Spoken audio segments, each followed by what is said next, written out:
Assalamualaikum warahmatullahi wabarakatuh. Hello everyone, my name is Auramadhania Azkiya Putri. My name is Keiza Octaviani. And today both of us will discuss two topics on podcast. It's smoking on campus and why English is important for students. Let's go to the video. Hello everyone, welcome back to our podcast. I'm Keiza Octaviani and today we'll discuss an important topic for university students. Why should university students learn English? Nowadays, English is everywhere from education and technology to business and international communication.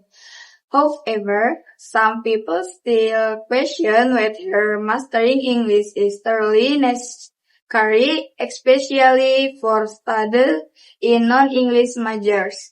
To help us explore these issues, I am joined by Aura. Thank you for being here today. Thank you, Keiza. I'm glad to be here. I think this topic is very relevant because English is no longer just a foreign language. It has become an essential skill that supports academic success, career development, and global communication. And I'm excited to share my thoughts based on academic evidence. Question 1. Let's begin with the first question. In your opinion, why is English important in higher education? In my opinion, English plays a fundamental role in higher education because it provides access to knowledge that may not be available in other languages. Today, most internationally recognized journals, academic books, conference proceedings, and scientific publications are written in English. As a result, students who have good English proficiency can access more comprehensive and up-to-date information than those who rely only on translated material. According to David Crystal, English has become the dominant language of international communication, science, and education. This means that universities around the world use English as the primary language for sharing knowledge and research findings. Similarly, Ken Highland explains that English is the dominant language in academic publishing. More than just reading textbooks, university students are expected to analyze journal articles, write research papers, and participate in academic discussion. Without sufficient English skills, students may struggle to understand current development in their field. Another important point is that English opens opportunities for international academic experience.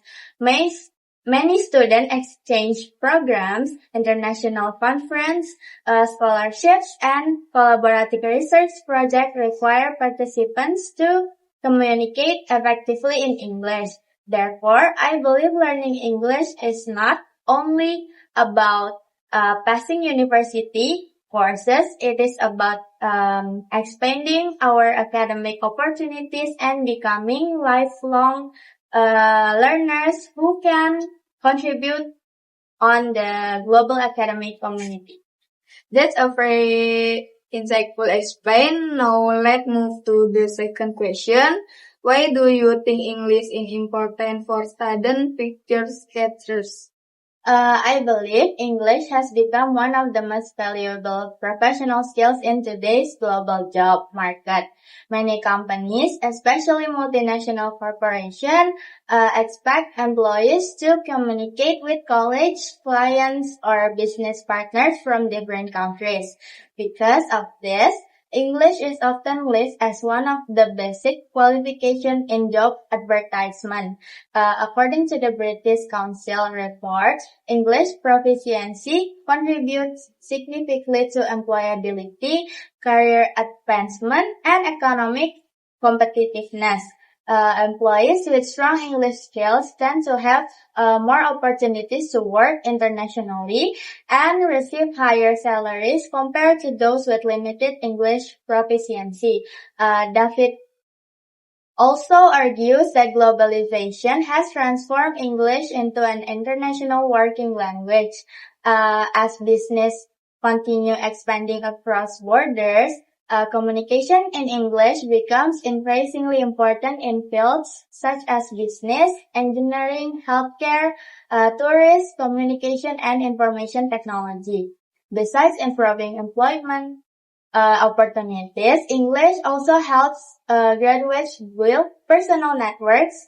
For example, they can participate in international webinars, professional training programs, certification courses, and networking events where English is commonly used.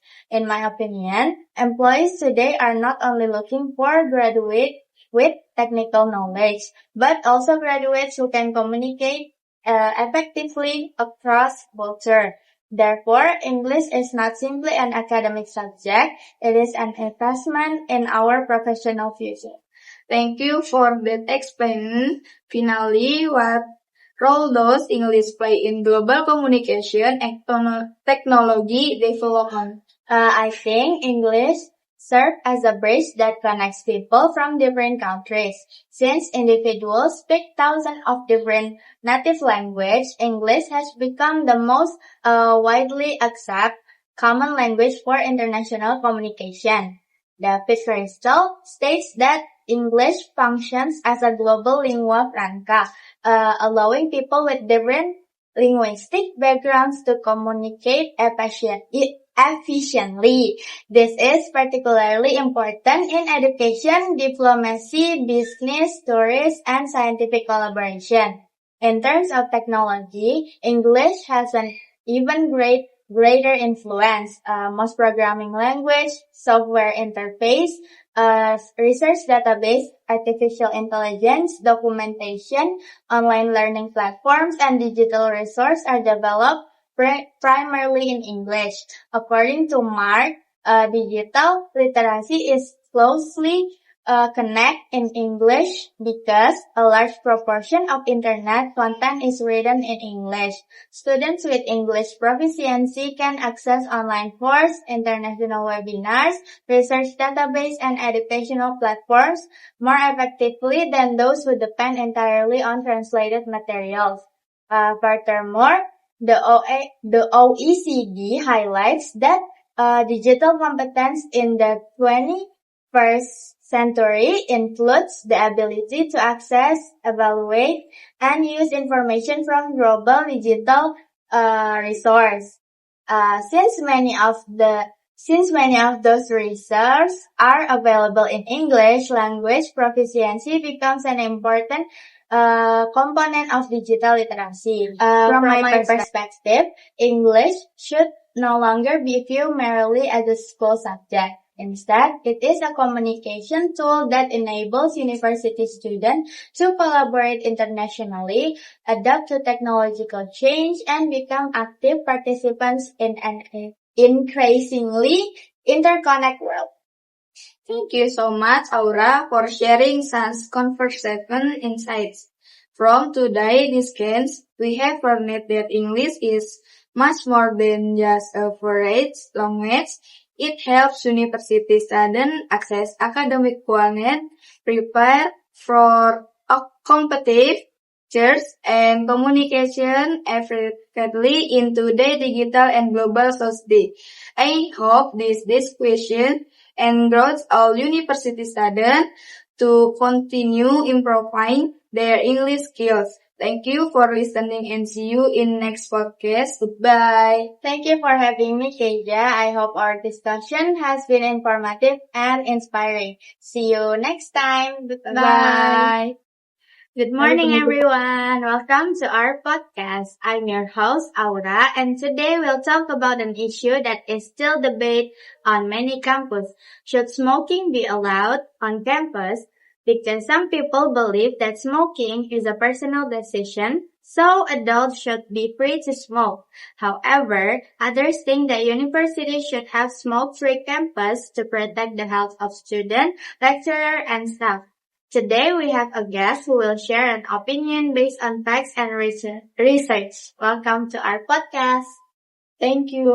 I have to be here. Personal, I think smoking should not be permitted on campus. In next year, smoking should only be allowed in designated smoking areas that are located away from classroom and other public facilities. Okay, we start with the first question. Do you think many people still support smoking on campus? And why do you think they have that opinion? There are a few common reasons. First, many smokers believe that smoking is part of their personal freedom. Since they are adults, they feel they have the right to make their own choice. Second, some people say smoking helps them relax, especially when they are stressed because of assessment, exam, or long-hour study. Third, if smoking is compulsory publicity, smokers might have to leave campus early just to smoke. This could interrupt their class or the other academic activities. Because of the reasons, some universities chose to provide special smoking hours instead of banning smoking entirely. Move on to the second question. Why do you disagree with smoking on campus? In my opinion, a university should be place that support a comfortable learning environment. Based on that from the World Health Organization, there is no safe level exposure to cigarette smoke. Every year, tobacco costs more than 7 million deaths worldwide, including over 1.6 million non-smokers who are exposed to secondhand smoke. The Center for Disease Control and Prevention also explained that even short-term exposure to secondhand smoke can have harmful effects on health. The most effective way to protect people is by creating completely smoke-free environment. Students deserve to study in clear. Therefore, smoking should not be allowed in classrooms, libraries, gatherings, hallways, or other shared areas on campus. Question number 3. What effects does smoking have on students and the campus environment? Smoking has several negative impacts. First, it can seriously affect health. People who inhale secondhand smoke have a high risk of heart disease, stroke, lung cancer, and respiratory problems. Second, a cigarette smoke can make the learning environment comfortable. The smell often distracts students during lecture and reduces their focus. Third, if smoking becomes common on campus, new students might see it as something normal and acceptable, which will help encourage more people to smoke. In addition, campuses that apply smoke-free policies usually have cleaner surroundings and provide a healthier atmosphere for learning because students are not exposed to cigarette smoke. And the last question, do you think there is a solution that can benefit both smokers and non-smokers? Yes, I do. I think universities should introduce smoke-free campus policy while also providing smoking cessation program for students who want to quit smoking. If a total smoking ban cannot be implemented immediately, campus can prepare designated smoking hours outside the main academic buildings, so that non-smokers are still protected from cigarette smoke. Okay, thank you for sharing your opinion and explaining it with facts and research. Thank you. To sum up, I believe smoking should not be allowed on campus because it has negative effect on both smokers and non-smokers. Universities should create a healthier learning environment by limiting some smoking and insert student awareness about the of tobacco. Thank you for listening to today's podcast. See you in your next episode. Goodbye.